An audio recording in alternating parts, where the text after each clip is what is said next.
IVM.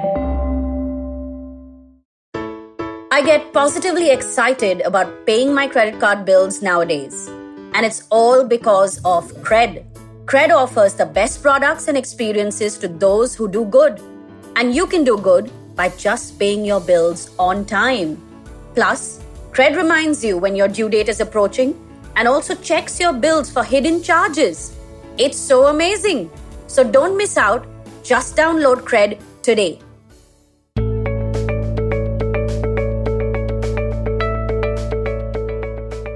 Hey guys, welcome to the Positively Unlimited podcast. You remember the 2019 film Knives Out? Well, today's episode borrows the name from that film. Yes, today's episode is K for Knives Out. Now, if you guys are wondering what am I talking about, this is the A to Z series in this podcast, which is all about work-life balance. And given that we are all working from home, we're all adapting to a whole new way of functioning in our workplace. Firstly, our workplace is no longer in an office away from our home. It is in fact in our home, which is causing certain problems because, as we all know, Indian families don't really understand boundaries or privacy. This is something I'm sure all of us deal with. So, I know that at home, for a lot of us, the daggers are drawn.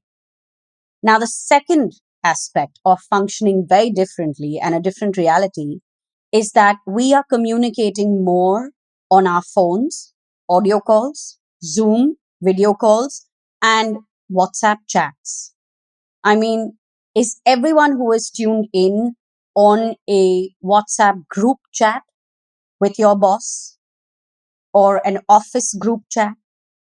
Are you all exchanging files and details of meetings on WhatsApp chat? Are you all doing your follow-ups via WhatsApp chat? Think about it. So much of the way that we used to function has changed. And what also happens on chat is that a lot of times your tone and words are misunderstood, which means everybody is sitting with knives out. And on a third front where people are sitting with knives out is with whether you are going to have your job or you're going to lose it at some point. Or is somebody else going to take your promotion or your pay hike? So on many, many different levels, we're facing competition, conflict, and while working from home does feel a lot easier and calmer for so many of us because the stress of the commute is no longer there, I know that it is also causing a lot of insecurity for a lot of us.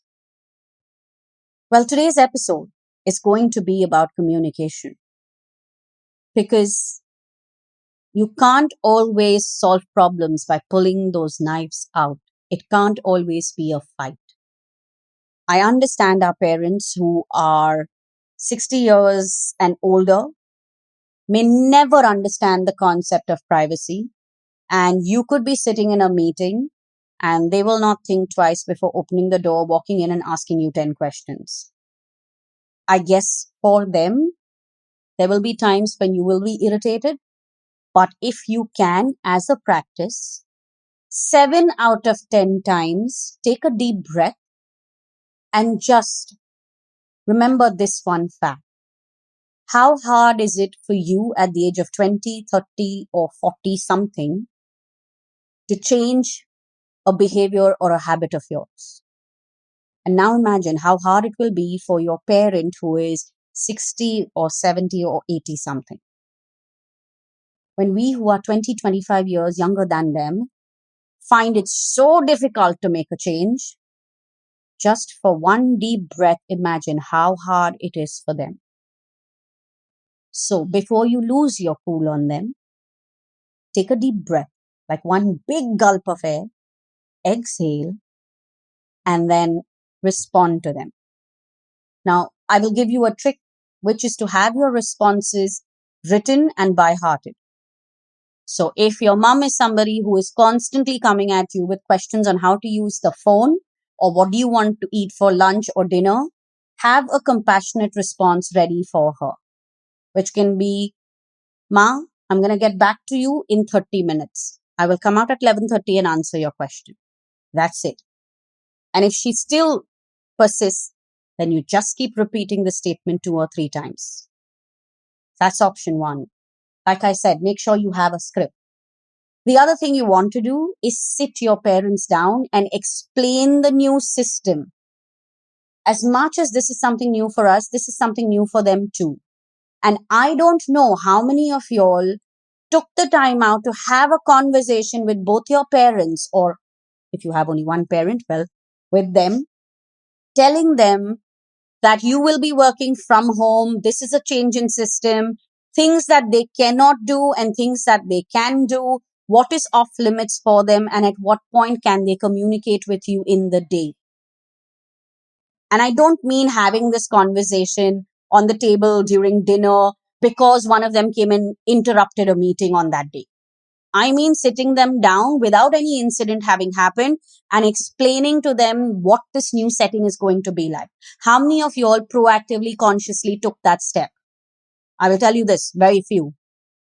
Because we haven't learned in our families to sit down and talk about things before things can go wrong.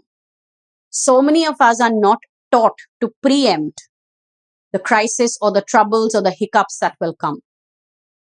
So many of us have learned to see those hiccups and those obstacles. However, we won't address them. I have no clue why we fail to address things in advance.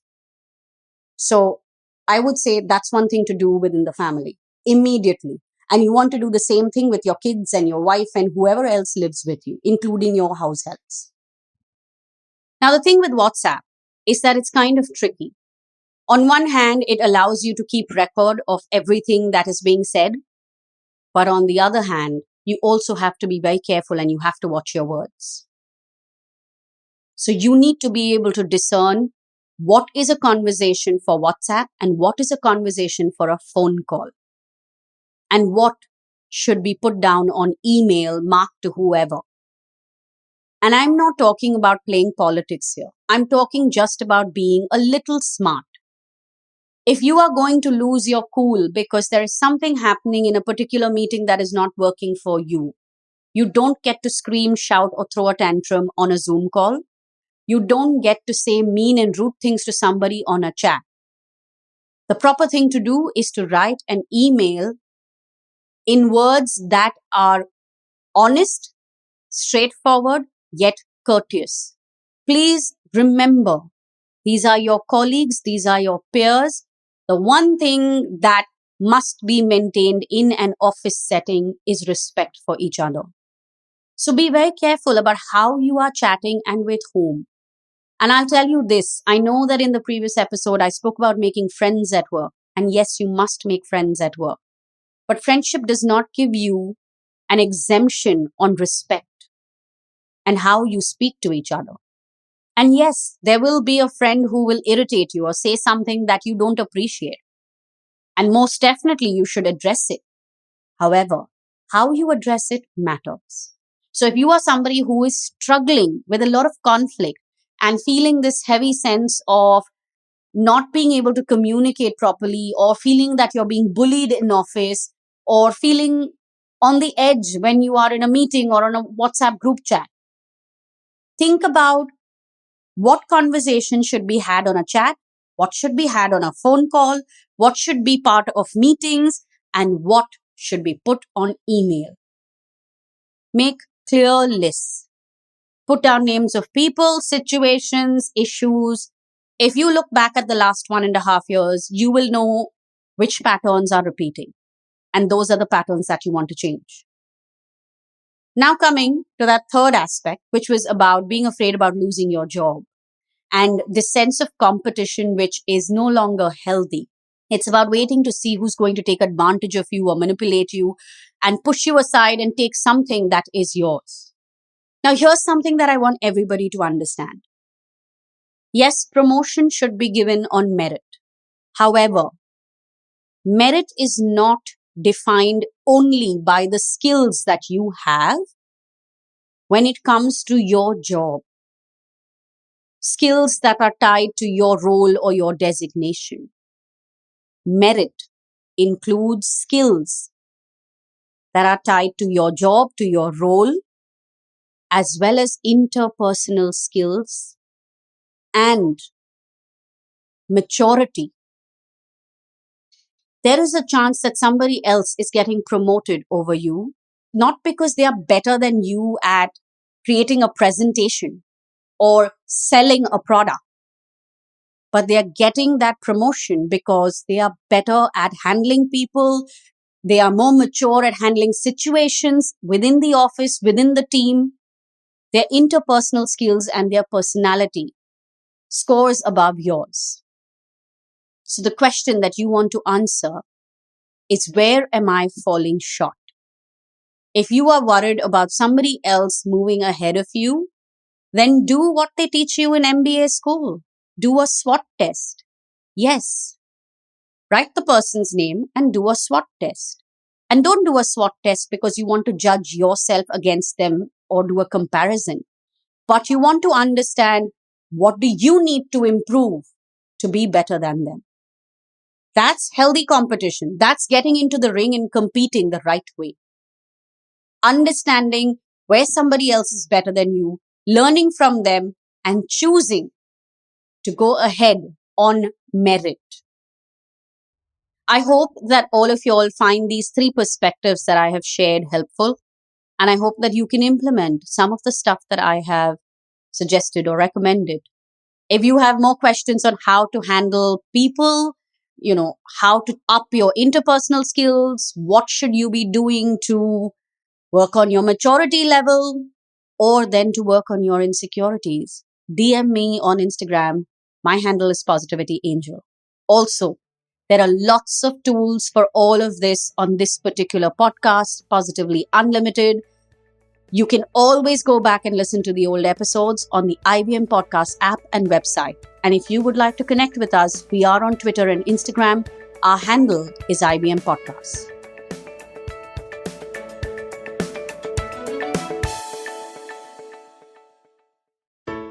I hope you enjoyed that show. If you aren't following us on social media, please do. We're IVM Podcasts on Twitter, Facebook, and Instagram. I'd like to thank the sponsors on the network this week: Cred, thewholetruthfoods.com, PayPal, and Seat Tires. We really do appreciate the support.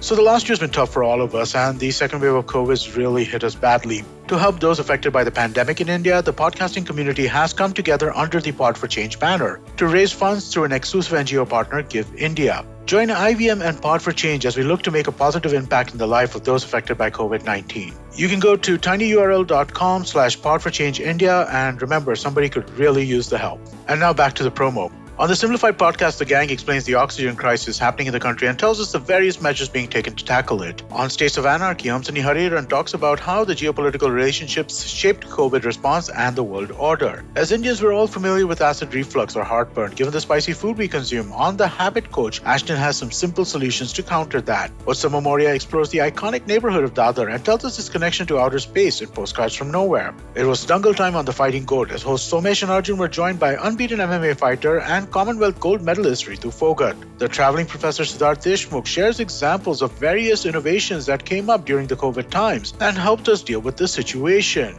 And with that, we hope to see you again next week.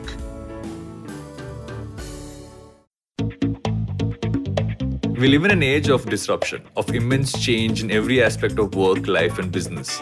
But is the old way of doing things truly dead? And are we ever going to stop saying the new normal? Join me, Varun Dugirala, on Advertising is Dead every Tuesday as I talk to entrepreneurs, leaders, creators, and change makers from across business, media, marketing, and beyond to dig a little deeper into how we got here, what we're doing now, and where we're headed. You can catch all the episodes of Advertising is Dead on the IBM Podcast website, app, or wherever you get your podcast from.